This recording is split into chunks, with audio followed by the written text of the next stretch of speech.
Well, welcome everybody. This is Ken Lazat. I'm with Emerson Consulting Group, and we are partners with Leading Indicator Systems, and we welcome you to this very, very insightful and um, uh, useful and valuable program for authors in particular, which we call Author Solutions Webinar. Our Author Solutions Webinar is the first one that we've done. And so for those of you that are here today, uh, you're not only in for a treat, but you're making history for us. We're gonna have a list of panelists. They're on the slide here, the three panelists that you're gonna hear from today. Just to give you a sense of the format, I'm going to introduce each panelist one by one as it comes their turn to share their input into how author solutions work within the context of Agile Brain. And I'm going to ask you if you have questions to either put them in the chat box or just hold them off. We will have a Q&A period after everybody's done. But in the beginning, we want to move this along so that everyone on the panel has an opportunity to say their part and help you understand how Author Solutions works. So with that in mind, I think that the best way to move ahead is for me to begin with introducing you to our first panelist, who is Dave Casullo. He's an author of Leading the High Energy Culture, which was published by McGraw-Hill. I have to tell everybody that I've been a partner of sorts with LIS for a number of years without even knowing it, because Dave Casullo has been involved with them and using their system. And Dave and I met at a restaurant in Concord once some years ago. And I will have to, for those of you that don't know what Emerson Group does, we make our client thought leaders famous. We make them famous as thought leaders, in particular as book authors. And Dave Casullo, I'm not going to be too humble to say that I helped him get this book contract, and he's been using his book ever since. And I can say the same for J.D. Pincus, who's just about to sign a contract with a major publisher called Rowman and Littlefield. So that's a bit of who I am and a bit of the panel. And so I'm going to move it forward now and have you listen to what Dave has to say about his experience with Author Solutions. Yeah, thanks so much, Ken. You're not being bold or taking things out of context when you do say you were the reason that McGraw-Hill was interested in my concept in my book, and I'm very thankful that we crossed paths when we did. Keep talking, Dave. My head gets bigger and bigger. Yeah. So I remember that day vividly, and really it relates to who I am and the kind of thing that really brought me into the leadership development world. I've always been intrigued, really often affected by and curious as to how certain people can easily connect with others and move them to act on something that's important, whether it's a vision, whether it's an important cause or a challenge that may have afforded to them been deemed a bridge too far. These are people who I'm sure all the listeners, and I know the panel well enough to know that all of you know these kinds of people, and they've always intrigued me. So at a very young age, I became a student of leadership and entered into the world of business leadership, in reality only in tightly privately held businesses, from small sub-$1 million businesses that I have had ownership in to $2 billion large regional and even global businesses. And it's been a very, very helpful journey in terms of figuring out, what it is conceptually that's at the core of these leaders. And to jump right to the end, the book "Leading the High Energy Culture" really is meant to summarize the process by which we developed a set of courses that teased out the elements of behavior and honed them to skills and competencies within the context of a specific culture that helped that business grow to, multi-billions of dollars. And it was when I realized that I had a bit of lightning in a bottle that, I had the occasion to meet you, Ken, and transform it into a book that intrigued McGraw-Hill enough to publish it. And that book has been on the market since 2012. I'm very proud of it. It's been on some lists.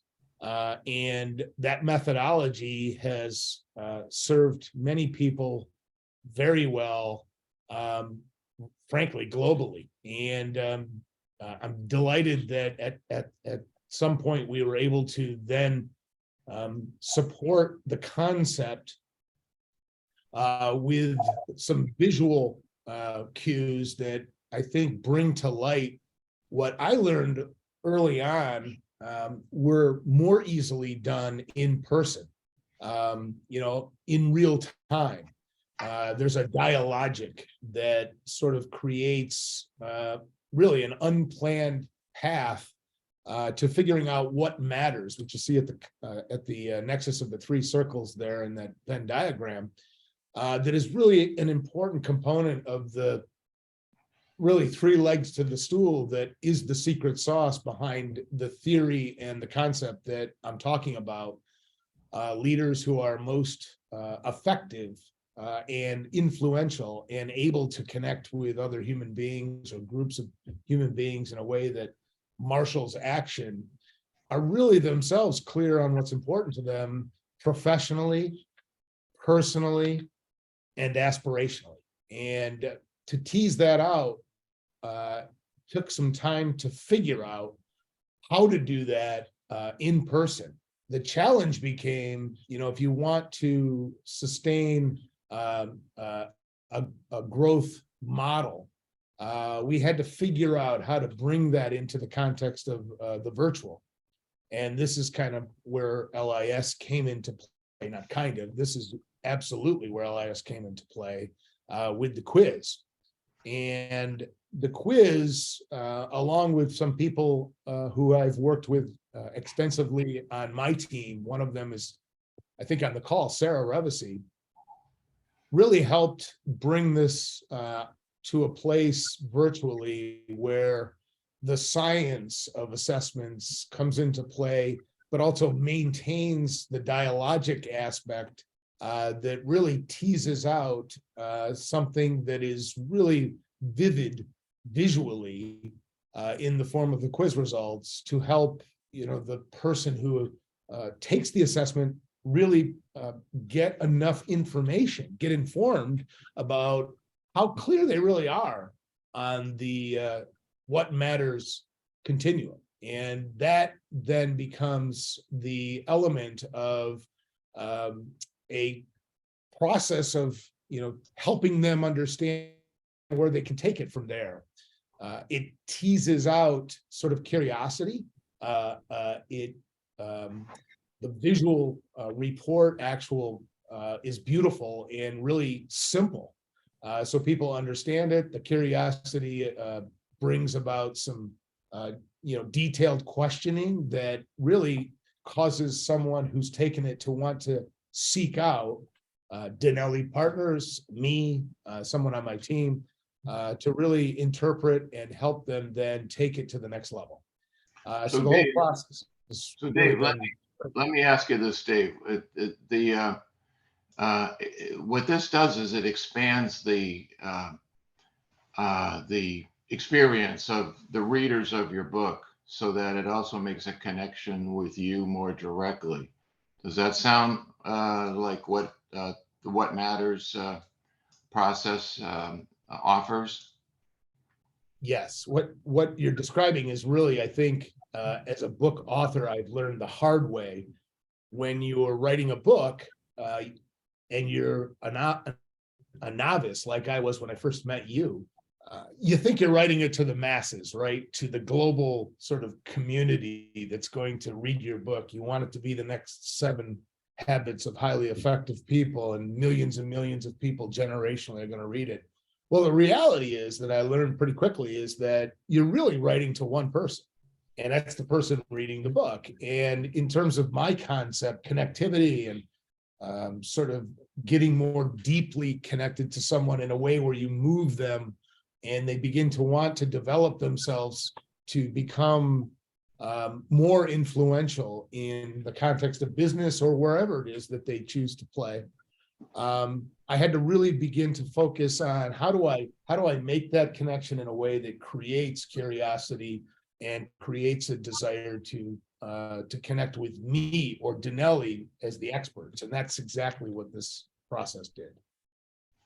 Right. And with the slide we're looking at right now, shows all the various expressions or results that can come about from this process, connecting the book to the reader, or rather the reader of the book to you and to what you have to offer. I noticed the word motivated in particular near the bottom, and it seems as though that's for your book in particular, Dave. Motivation, getting more motivated is a pretty strong result that you'd like to have the reader experience. Yeah, the AI technology that's behind this, that LIS is really applied, is really taking the qualified responses. There's some open-ended questions at the end of the quiz, and it's taking what are the primary words and it's forming them into this Wordle that, the larger the font, the more the word shows up. And this gives me a very deep satisfaction as I read those words, because all of those words related to leadership are really, really important, particularly today as we exit COVID, hopefully, and move forward. And the challenges that many leaders are endeavoring to take on are hard. Keeping a high energy and a positive outlook is really difficult. So being motivated is really important in this environment. So this is a really fulfilling aspect of the quiz.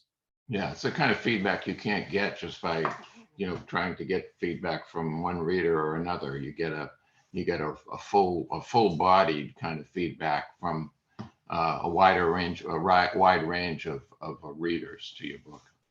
Correct.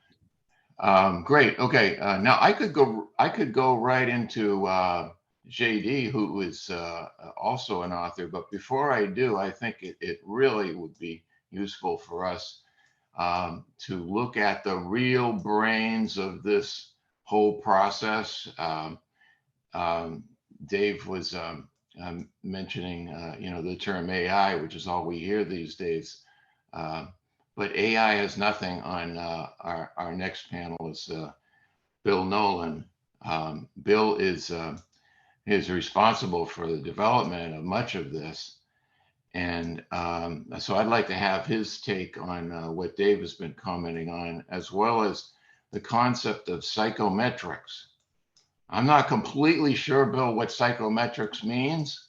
So maybe you can educate me as well as everybody that's attending. Thanks, Ken. Yeah, very quickly, it's the science behind trying to measure human behavior. As I think of the term, I always reflect back to somebody once introduced me as a psychostatistician, and I said, well, that sounds like I'm really crazy and a statistician. But psychometrics is a legitimate science, and it really has to do with, are we creating measures that truly are getting at what we believe they should.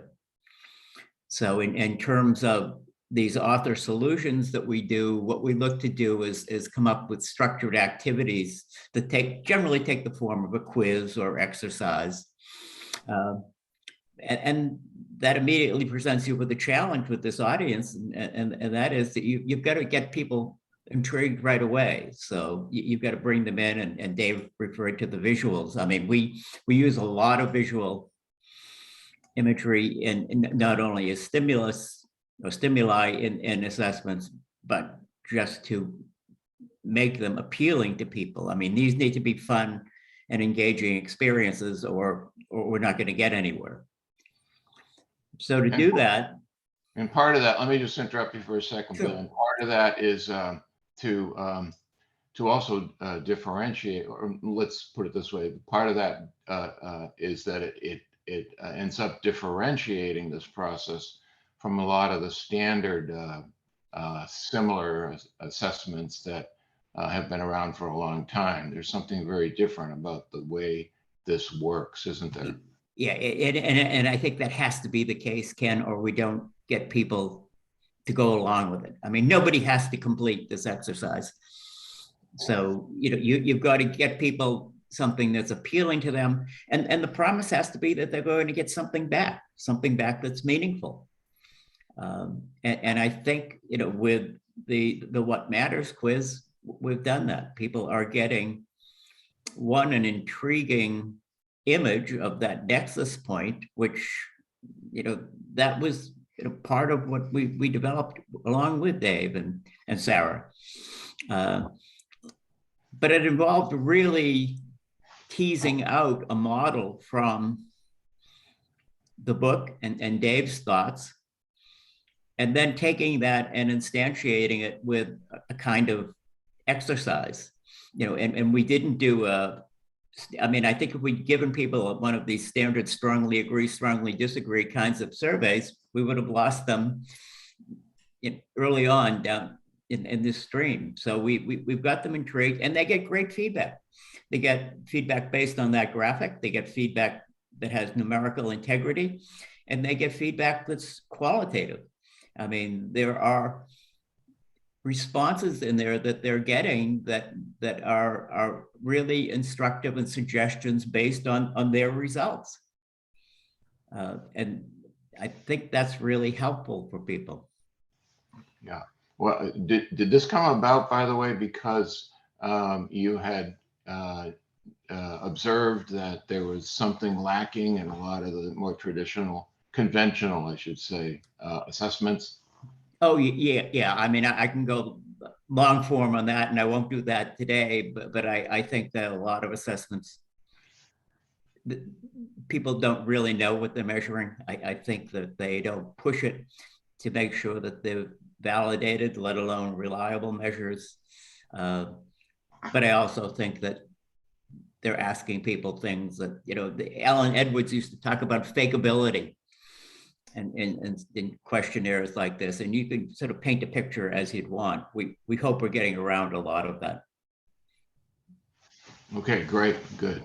Okay, as I said earlier, there will be time for questions for any of the panelists.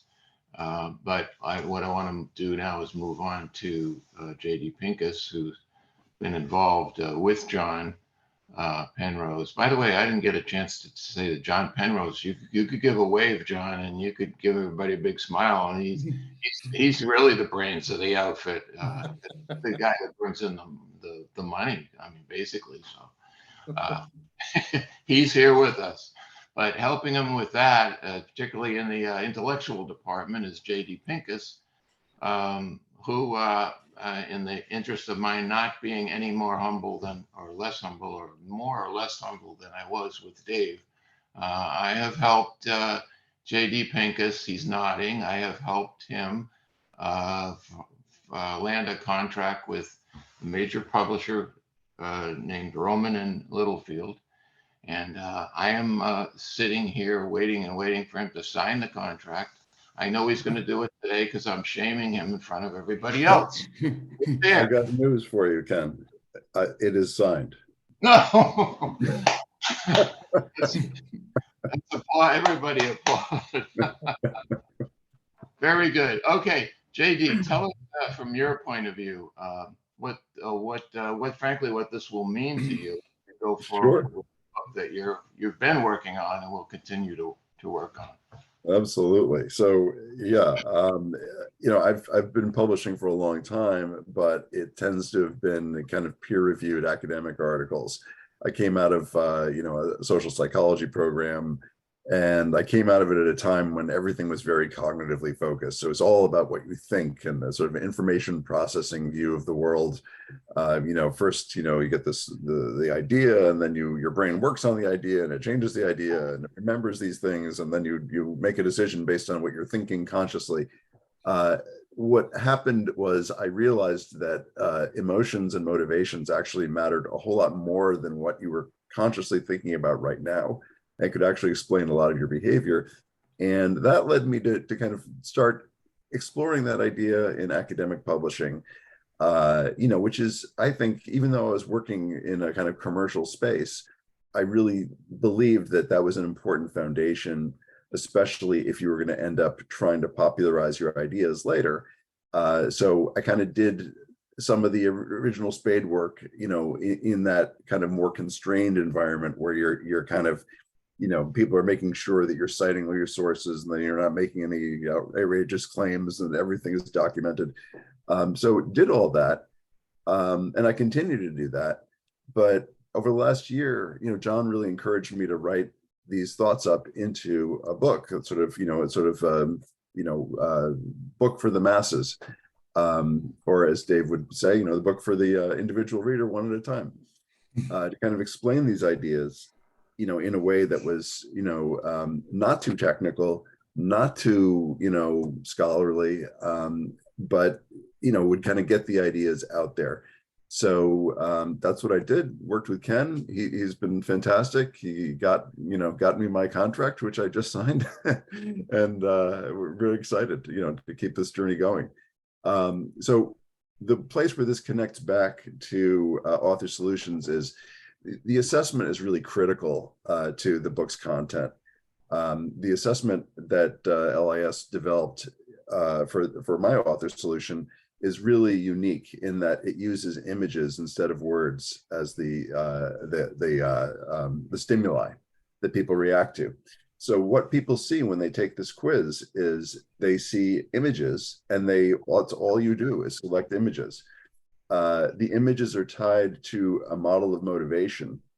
And there's a little sort of snippet of what that model of motivation looks like over on the right there in the report.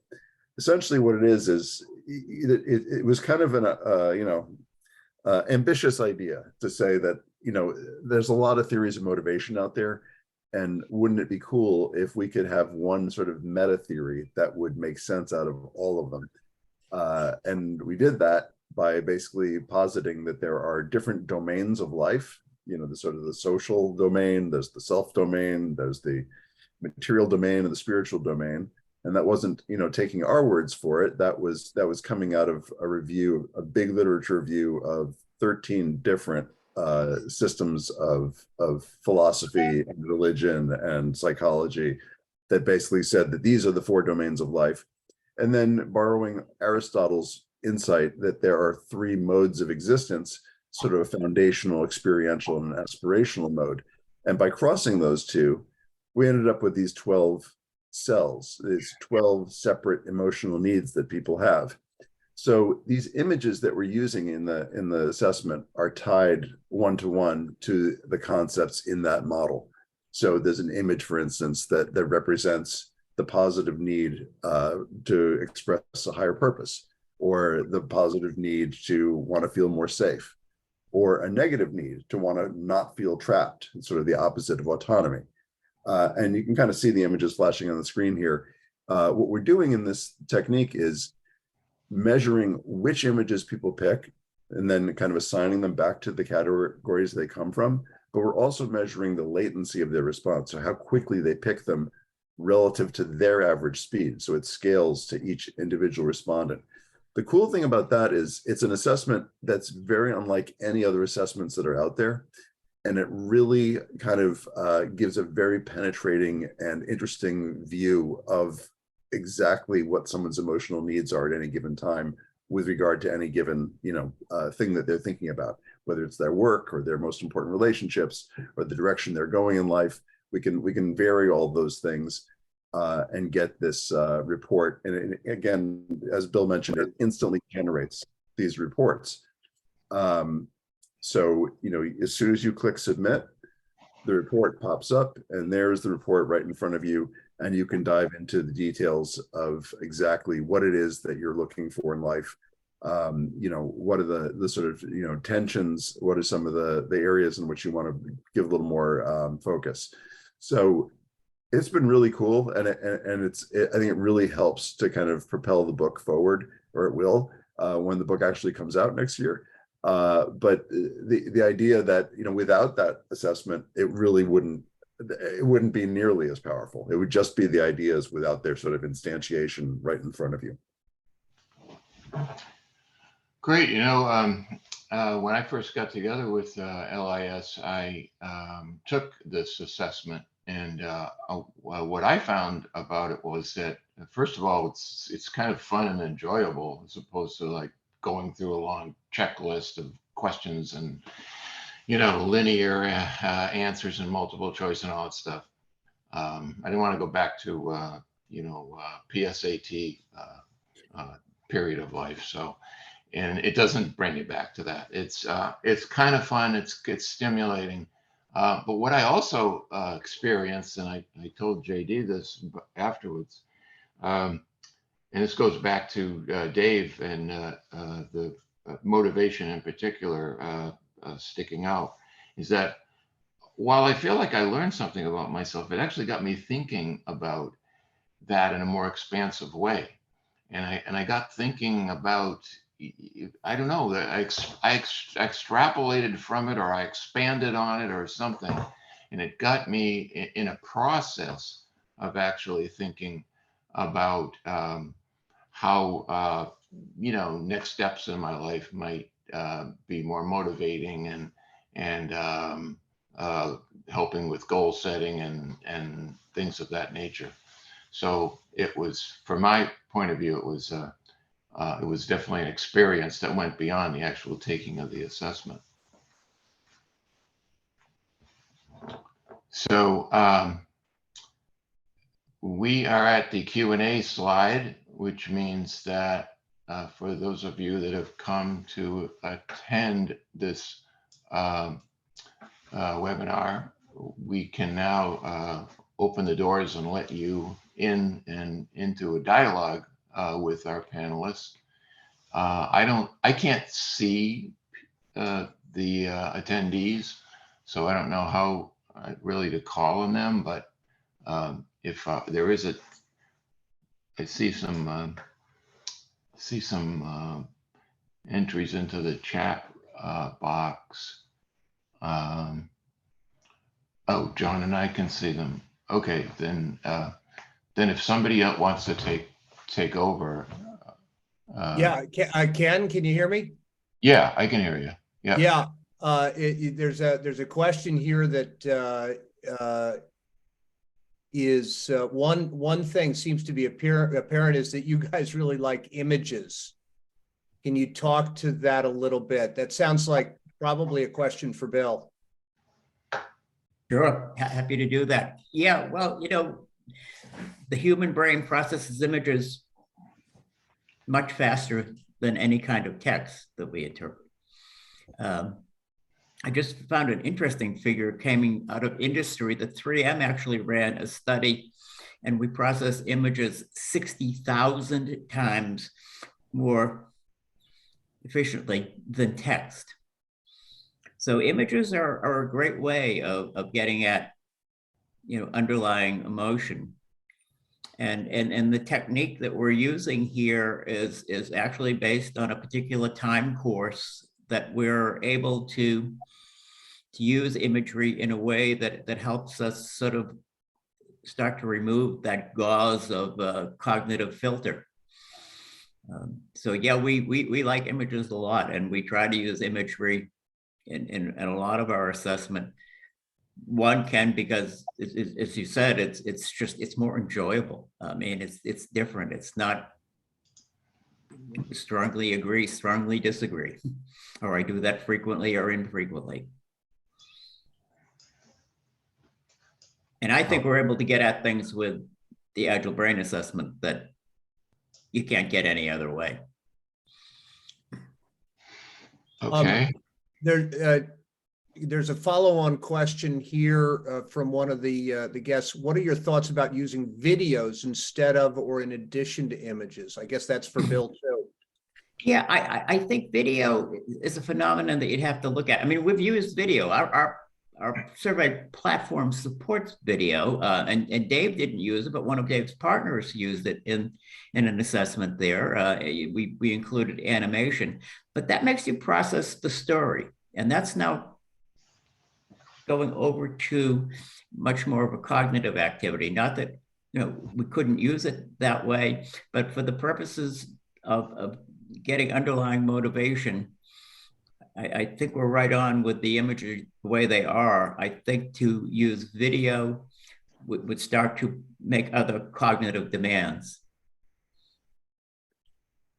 Yeah, just jumping in there, Bill, I think you were referring to the author assessment you did for Lisa, where Yes. there are those animated. I think in that case it worked because the video was cognitive, but it was framing a particular thought or area to be probed subsequently. Yeah, I think it led you into the concept. But that was a cognitive activity by its nature, what we were doing in that assessment.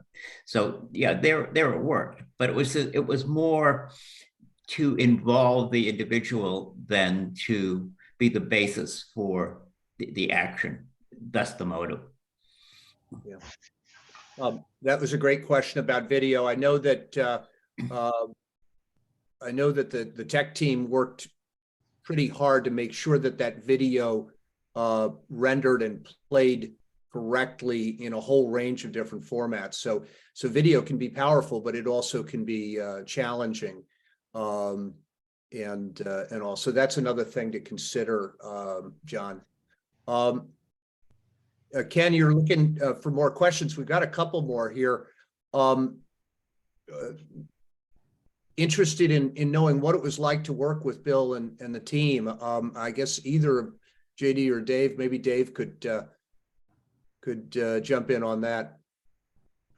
Yeah, it was for me complete joy. I was a math major in college, and I always thought analytically, as did my business partner Lisa King, and applying that in some meaningful way in the leadership development world is never really intuitive, and it's not necessarily easy to do, but it turns out that it's a big differentiator, because when you combine analytics, validity, statistics, metrics, and you speak to fact that's supported by data, and it's personalized, then you really, I think, bring yourself to a place where able to the client. And Bill and JD and the team behind you guys really work hard to create something that is specifically customized to the need for my methodology and my work, and then to tweak it based on the results and their increasing validity over time, so that the end product is really a data set that not only is helpful for a lot of reasons, the intellectual property is valuable, but it's explained and simplified in a way where even I can understand it, and then figure out how to then translate it into insights, both for my clients and for the mass population. You know, as an author, to use this process, one question that comes to every author's mind of a business book is how can I make sure that my book is going to help me expand my business? Not so much sales or book sales, but I mean, that's always sounds great. And it kind of feels like if we're on a bestseller list, for example, our business will expand. And that's not always true, actually. But what are the direct ways that we can use our books as tools to actually capture more business? And I wonder, Dave, and also JD, if you could, and Bill, if you can contribute to that question. Dave, you've been through a number of years now with this in place, and JD, you'll help develop it, but you're looking down the road now to using this in a way that's going to actually expand your business beyond your book. Any thoughts on that? I can jump in, JD. Two thoughts. First, book authorship is a differentiator in and of itself in the crowded space, which is commoditized, that is leader development. A lot of people in the boomer generation, I'm one of them, have felt like they have something valuable to say or to convey in a way that others should buy and learn. But there's sort of a barrier that writing a book creates that sort of filters out a lot of people. If you are able to navigate that barrier, and thanks to you, Ken and Emerson, we were able to do that. Now, all of a sudden, you have a business card that is very, very informative and different than the masses and the commoditized space of leader development. You add to that then, the work to really make a quiz or an author solution, an interactive element of adding personalization with data collection to it. And now I think you're moving up the pyramid even further, and you're creating revenue while you sleep, because people who go online to really learn what that data can help them understand begin to then think about what do I do with this next. And so it's almost like a business development engine in and of itself that you can take in every aspect of your practice, whether it's executive coaching, whether it's doing programmatic work with an ELT, an executive leadership team, whether it's speaking at a large conference kind of setting. It really adds a level of credibility and opportunity that is differentiating. So does it have a level of credibility along the lines of this isn't just my thoughts about what my book is doing for you, but been able to gather evidence of what the book's impact has been? Yeah, and social media, I remember the day the book was published vividly. There was this sort of weird feeling that all of a sudden what's been in my heart and my head for years and years, and all the work that I put behind it, the kimono's open and it's exposed. And I knew instinctively that there's going to be people that hopefully love it, and there's going to be people that don't buy into it at all, and everywhere in between. And they're going to, they have, in today's world, they have the mechanism to write about that and to publicize how they feel about it. And I was really frightened about that.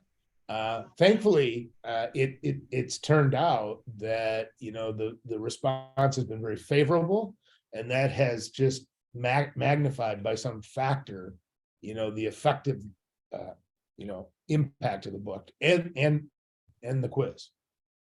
All right. And now JD, you've been nodding your head like crazy over there. Sure, So no, I agree with everything Dave's saying. I think what's you know, it's a sort of heretical thing to say on with a group of publishers and authors, but people generally don't like to read. I think we've all seen that. That's why you need to grab them right away from the beginning of your book. That's why you need to have an attractive cover and all the rest of it. But what is the best way to get somebody's head into a space, I think, is with this kind of assessment, which is something that's quick, painless, personalized. All of a sudden it's relevant to that person.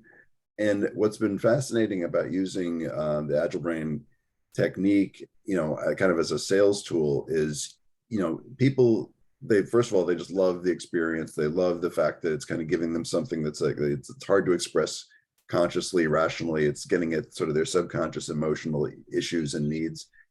And it's kind of bringing them back, you know, in touch with exactly what it is that they want in life. And then that opens the door to, you know, being interested in the model. So it kind of is a way to get people, you know, build that relevance with them one-to-one. And then that opens the door to, hey, you know what, this model is actually pretty interesting. Now all of a sudden I'm interested in the book. I'm interested in maybe doing business with you guys. I'm interested in maybe how this might apply to my company, you know, or my organization, whatever it happens to be.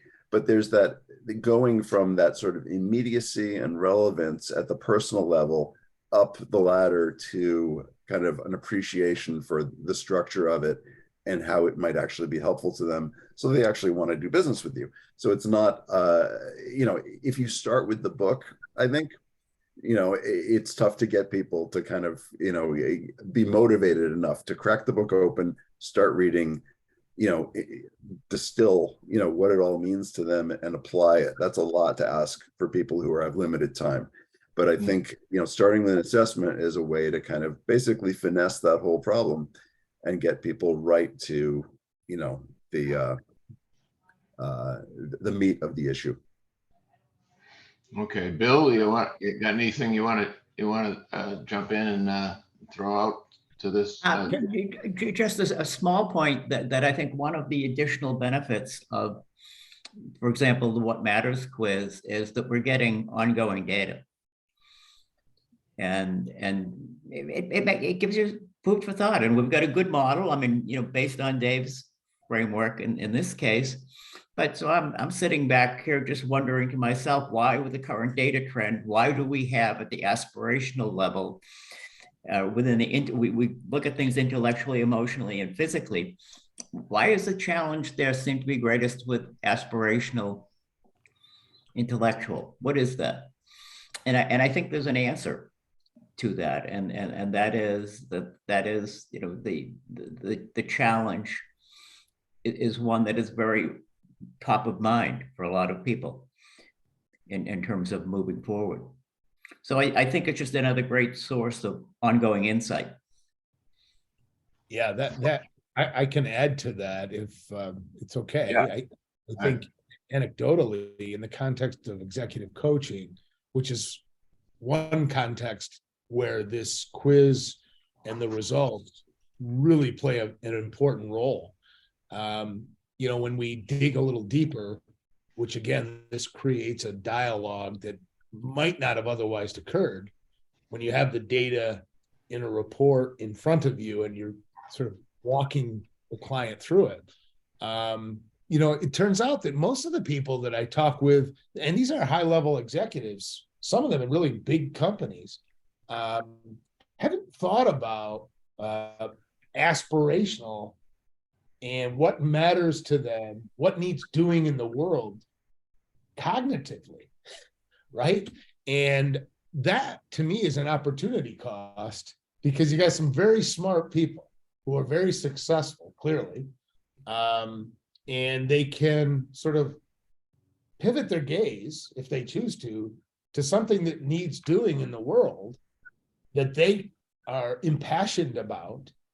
And if they did that and applied themselves in ways that they've proven successful in other endeavors, the world would be a better place.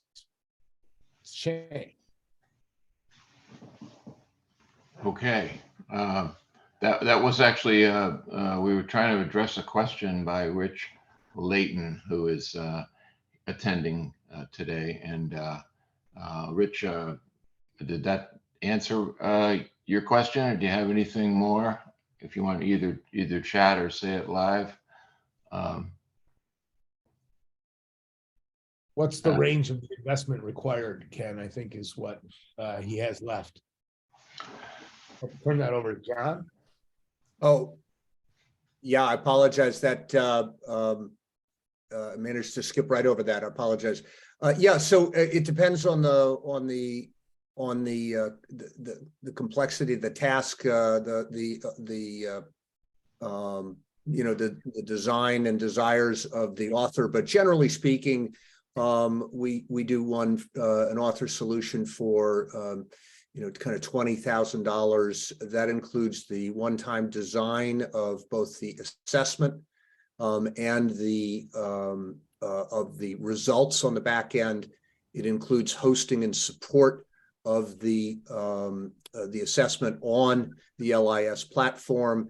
It includes quarterly or more frequent, depending on the volume, dumps of the data and analysis of the data, and a working session with you to take that data and feed it back into your social media marketing and the like.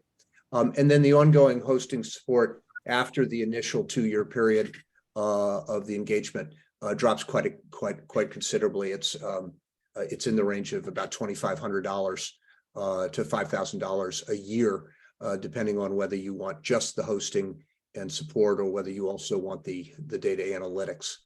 So there is some commitment up front, but we think you get a tremendous amount of value that can really be an on-ramp or a bridge from the book, the thought leadership, into actual supporting your work, your speaking, your workshops, your consulting services, your coaching, and the like. Yeah, John, I would add too that depending on the size of your practice, it can sound like $20,000 with 5,000 recurring is a lot of money. But I can tell the listeners from experience that in the context of leadership team development, executive coaching at a certain level of client, it doesn't take but 1 or 2 incremental business opportunities to not only cover off on that cost, but to create a rippling effect within the context of those new opportunities that could create a significant and has return on investment. And the beautiful thing about LIS that I've experienced is that, they do this in a way that is less about the marketing and the PR and more about, the factual validity of the quiz, the tool, the methodology, and the data that is being created. And that differentiates you as a consultant, thought leader, author, leader developer from a lot of what's out there. I mean, it's very easy to market and to do PR using, all the social media tools, LinkedIn. You don't have to go very deep into it anymore to see, a lot of people with a lot of theory and methodology. And, unfortunately, most of it, if, it is not, supported by valid data. Okay. We're going to wrap up in a second. I do have one other question, though, that I'll throw out to LIS and the panel. And that's, there's all kinds of books, of course. And even this audience today, each one of our, I know most of the attendees, and each one has a very different book from all the others. Is there any category or categories of book, topic, focus, whatever, that is particular, this will be particularly good for? And frankly, on the same token, that some are probably not, this wouldn't really help too much, the book or the author. I'll throw that out to anybody who wants to jump in. I think if there's a personal component to it, and there's a personal component to almost anything, almost every major subject or issue. But I think by kind of tailoring whatever it is, the thought leadership to that personal connection, that's what the assessment does best. It kind of links you into exactly, how it is do I feel about this subject? What is it telling me about my views, my perspective, my state of mind in the context of that larger thought leadership? And I think, so it's I'm not really cutting a lot away that wouldn't be relevant, kind of including almost everything. But I think the success of the assessment really is going to focus on making that personal connection. Okay. Thank you. Okay, so why don't you try everybody for yourself? The first one, Danelli Partners, is Dave's company. And if you'd like to take a look at his website, here you are. And thank you, Dave. Thanks very much for being here today. Agile Brain is the overall company that LIS has fostered and developed over the years, that is the basis for example, what JD's book will be about. So there's the Agile Brain website, and then LIS, or Leading Indicator Systems.com. Not system, but that's what LIS stands for, Leading Indicator Systems. Leadingindicator.com. You could take a look at how this discussion can play out in various ways on the website. With that in mind, drop those links into the chat also for anyone who needs them. yeah. Oh, there it is. Okay, great. Okay. So I guess I'll say thank you for coming. I hope that everybody learned a few things. I see 12 participants here. I think that's how we started. So you're still here. And anything that you want from us in terms of follow-up, we are available. That'll do it for today. Thank you again to the panel, Dave, Bill, and JD, and of course, John watching over us through it all. Rich Layton finishes it off with, Ken, thanks for convening. Could you please send out contact info for the presenters willing to follow up? I think we can do that. Yes. Thank you, everybody. Have a good rest of the day.